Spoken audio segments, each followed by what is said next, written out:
মুখত এটি হাঁহি লৈ বজাৰত ব্যস্ত হৈ পৰা ৭০ বছৰীয়া এজন খেতিয়ক। তেওঁ বজাৰলৈ নগলে বজাৰখনেই যেন সেমেকা হৈ পৰে। বয়সেও বাধা দিব নোৱাৰা এজন আদৰ্শ খেতিয়ক। তেওঁৰ মুখত সদায় জিলিকি থাকে এটি মিঠা হাঁহি। তেওঁ হাঁহি মুখে চলাই গৈছে জীৱন সংগ্ৰাম। ২০ বছৰ বয়সৰ পৰা নিজেই খেতি কৰি শাক পাচলি উৎপাদন কৰাৰ লগতে বজাৰত বিক্ৰী কৰি আহিছে তেওঁ। তেওঁৰ মতে নিজে খেতি কৰি শাক পাচলিসমূহ বজাৰত বিক্ৰী কৰাৰ অনুভৱেই সুকীয়া।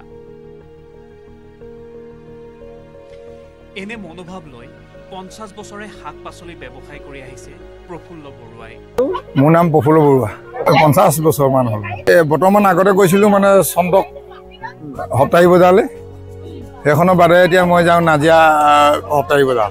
আমি আৰম্ভ কৰা মই বজাৰখন ৫০ বছৰ নাই হোৱা, কিন্তু মই ব্যৱসায় কৰাহে ৫০ বছৰ। এই মানে তিতা মিঠা চব পাবা তাত চব জাতীয় মানুহ আছে তাত।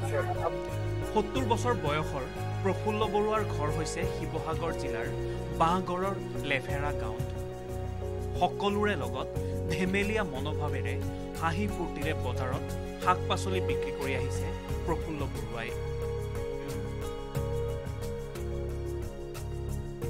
তিতা কেৰেলা, ৰঙালাও, কুন্দুলি, তামোল পাণ, মাছ, কুকুৰা, হাঁহ, মুগা লেটাকে আদি কৰি সকলো ঘৰুৱা শাক পাচলি বজাৰত বিক্ৰী কৰে প্ৰফুল্ল বৰুৱাই। ঘৰতে কৰা শাক পাচলি বজাৰত বিক্ৰী কৰে বাবেই তেওঁৰ পাচলি পুৱাৰ ভাগতেই বজাৰত বিক্ৰী কৰি শেষ হৈ যায়। প্ৰফুল্ল বৰুৱাৰ পাচলি ক্ৰয় কৰিবলৈ ক্ৰেতাই ভিৰ কৰে সদায়। বজাৰত মই তিতা কেৰেলা, কুন্দুলি, ৰঙালাও, জাতিলাও আৰু নেমু, তামোল পাণ, তাৰমানে প্ৰায় সামগ্ৰী মই মোৰ ঘৰতে আছে। মাছ নিওঁ মই, কুকুৰা ফিচাৰী আছে। ফিচাৰীটো মোৰ ১ বিঘা আছে। কুকুৰা আছে, হাঁহ আৰু চাউল। এইটো সপ্তাহতে যাওঁ মই। মোৰ ৰেগুলাৰ মানে জেগা আছে, চব ঘৰুৱা সামগ্ৰী মোৰ।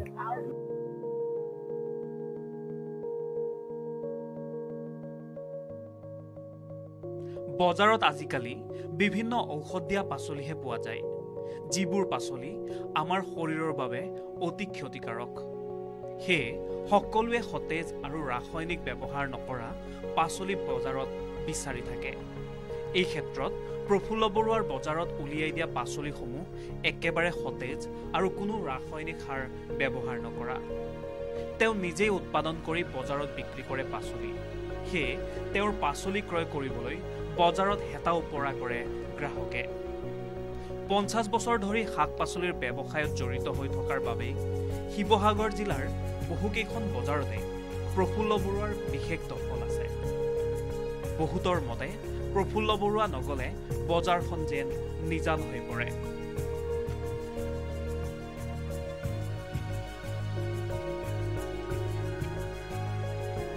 শিৱসাগৰৰ পৰা দীপন বৰগোহাঁইৰ ৰিপৰ্ট, লোকেল ১৮।